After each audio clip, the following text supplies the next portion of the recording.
మనతో పాటు చిట్టిబాబు గారు, producer and director and political analyst Chittibabu గారు ఉన్నారు. ఒకసారి అడిగి తెలుసుకుందాం. Hi sir. ఇప్పుడు రకరకాలుగా ఉన్నాయి సార్. ఎలా అంటే తెలంగాణ గీతం మన రాష్ట్ర గీతాన్ని ప్లస్ మన తెలంగాణ చిహ్నం అండ్ ఆ తెలంగాణ తల్లి విగ్రహం మార్చబోతున్నారని చెప్పి ఈ మూడింటిని మారుస్తున్నారు. పాత పాటే జహే తెలంగాణ అని అందశ్రీ గారు రాసిన పాటనే మళ్ళీ కంపోజింగ్ చేపిస్తున్నారని ఇష్యూ నడుస్తుంది సార్. దీని గురించి మీరేమంటారు? ఇది అసలు ఆ ప్రోగ్రామ్ కానీ నడపడానికి రేవంత్ రెడ్డి అనర్హుడు, ఆ యోగ్యత ఇది లేనివాడు. ఎందుకు ఆ మాట అంటున్నానంటే, తెలంగాణని ఉద్యమ కాలంలో రేవంత్ రెడ్డి ఎక్కడున్నాడు? చంద్రబాబు సంకలో ఉన్నాడు. చంద్రబాబు ఏ లైన్లో ఉన్నాడు? రెండు కళ్ళ సిద్ధాంతంలో ఉన్నాడు.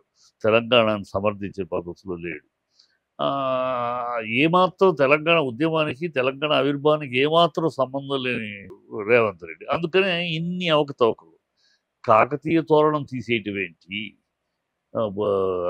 పువ్వు తీసేటువంటి, చార్మినార్ తీసేటువంటి, తెలంగాణ అంటే ఏంటి, తెలంగాణకి కాకతీయ సామ్రాజ్యకు ఉన్న బంధం ఏంటి, చార్మినార్కి హైదరాబాద్కు ఉన్న బంధం ఏంటి, ఏమాత్రం తెలియదు. ఏదో చిన్నపిల్లల కన్నా స్కూల్లో నీ పొరచేయి తీసి నా ఎడం చెయ్యి అంటారే, అట్లా ఏదో చెయ్యాలి, ఏదో మార్పులు చేసేయాలి. టీఎస్ మార్చి టీజీ అన్నట్టు.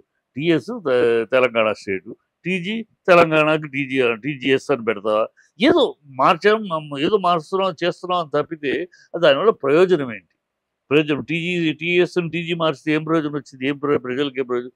ఇలాంటి చిల్లరతనపు చేష్టలు, పిల్లతనపు చేష్టలు తప్పితే అది ఏమాత్రం సమతయం కాదు. ప్రజలు ఊరుకోరు. ఈ కాకతీయ తోరణం తీసినా ప్రజలు ఊరుకోరు. చార్మినార్ గుర్తు తీసినా ఊరుకోరు. ఈ ప్రజలు తిరస్కరిస్తారు. ఖచ్చితంగా వాళ్ళ ఆత్మాభిమానానికి, వాళ్ళ ఆత్మ గౌరవానికి దెబ్బ తీసి. అమరవీరుల స్తూపం పెట్టాడు. అమరవీరుల స్తూపం పెట్టాడు. మన ఒరికంకులకు సంబంధించింది అది పెట్టాడు. మామూలుగా ఇంగ్లీషు, తెలుగు, ఉర్దూ 3 భాషలు పెట్టాడు. ఎన్ని పెట్టమ్మా నువ్వు? పెట్టిన దాంట్లో నువ్వు కొత్తగా ఏదో పెడతానంటున్నా పెట్టు. నీ ఎడ చేయి కదా, నా పొర చేయి, నేను కొన్ని పెడతా పెట్టు. ఈ తీసేయటం విషయం మీద, ఈ తీసే హక్కు నీకు ఎక్కడిది? అసలు నీకు తెలంగాణ గురించి ఏం తెలుసు? తెలంగాణ పుట్టినది నువ్వు తెలంగాణ ఉద్యమంలో లేవు. తెలంగాణ ఉద్యమంలో నువ్వు చంద్రబాబు సంఖలో ఉన్నావు. చంద్రబాబు తెలంగాణకు సపోర్ట్గా లేడు. తెలంగాణ వచ్చి రెండు కళ్ళ సిద్ధాంతం దూరంగా ఉన్నాడు. ఇవాళ నువ్వు కాంగ్రెస్కి వచ్చావు. కాంగ్రెస్ ఏనాడు తెలంగాణకు సమర్థింపులో లేదు. తెలంగాణని నేను బతికుండగా తెలంగాణ రానివ్వనన్న ముఖ్యమంత్రి రాజశేఖర రెడ్డి మీ కాంగ్రెస్ తెలంగాణ ఇచ్చింది కాంగ్రెసే కదా సార్. సిగ్గు సర ఉండాలి మాట్లాడడానికి. నేను బతికుండగా తెలంగాణ రానివ్వరన్న రాజశేఖర రెడ్డి కాంగ్రెస్. తెలంగాణ లేదు అడుగు. తెలంగాణ గురించి మాట్లాడితే బయటికి దిక్కుల తోడు చెప్పుకోండి అని తెలంగాణ వాదుల్ని అసెంబ్లీలో అవమానించింది కిరణ్ కుమార్ రెడ్డి కాంగ్రెస్. తెలంగాణ నుంచి తెలంగాణ చీఫ్ మినిస్టర్గా అయ్యి, ఆంధ్ర చీఫ్ మినిస్టర్గా అయ్యి, తెలంగాణ నుంచి ఎదిగి దేశ ప్రధాని అయిన పివి నరసింహరావుని అవమానించింది మీరు. ఆయన పార్థివ దేహాన్ని ఏఐసీలోకి ఎంటర్ అవనివ్వలా. ఆయనకి సమాధికి కూడా స్థలాన్ని ఇవ్వకుండా ఆ తెలంగాణ నాయకుడు దేశానికి ఎదిగాడు. ఆయన గౌరవించుకోకుండా అవమానించిన క్షుద్ర పార్టీ మీది. అలాగే అంజయ్ గారు ఆంధ్ర రాష్ట్రానికి ముఖ్యమంత్రిగా తెలంగాణ నుంచి ఎదిగిన అంజయ్ గారు సౌమ్యుడు, మంచివాడు, అణగారిన వర్గాల నుంచి వచ్చినవాడు. అతన్ని నిండు ఎయిర్పోర్ట్లో దూషించి, అవమానించి, ఆయన క్షోభ పెట్టిన, కించపరిచిన వ్యక్తి మీ రాజీవ్ గాంధీ కాంగ్రెస్. మీరు ఏనాడు తెలంగాణ వ్యక్తిత్వాన్ని గౌరవించాలా? మీ కాంగ్రెస్ ఏనాడు తెలంగాణ ఉద్యమాన్ని గౌరవించాలా? 10 ఏళ్ళు సోనియా గాంధీ ఇచ్చిందా? బుద్ధి ఉండాలి సోనియా గాంధీ ఎవడో మెడలు వంచితే సంతకం పెట్టారు తప్పక. ఆఖరి రోజు కేసీఆర్ మెడలు వంచాడు. కేసీఆర్ మంది విద్యార్థులు త్యాగాలు చేశారు సార్. గాంధీ గారు స్వాతంత్రం తెచ్చారు. ఎంతమంది చనిపోయారు? అందుకే గాంధీ గారిని ఎందుకు అంటాం? మరి గాంధీ గారు మా జాతిపిత అనక్కర్లేదు సార్. ఇప్పుడు రేవంత్ రెడ్డి గారు అమరవీరుల స్తూపం సంబంధించి పెట్టిండు. మరి అదే కేసీఆర్ గారు ఎందుకు పెట్టలేదు? అమరవీరు స్తూపం పెట్టేసిస్తే తెలంగాణ ఉద్యమం చేసినట్టు కాదు.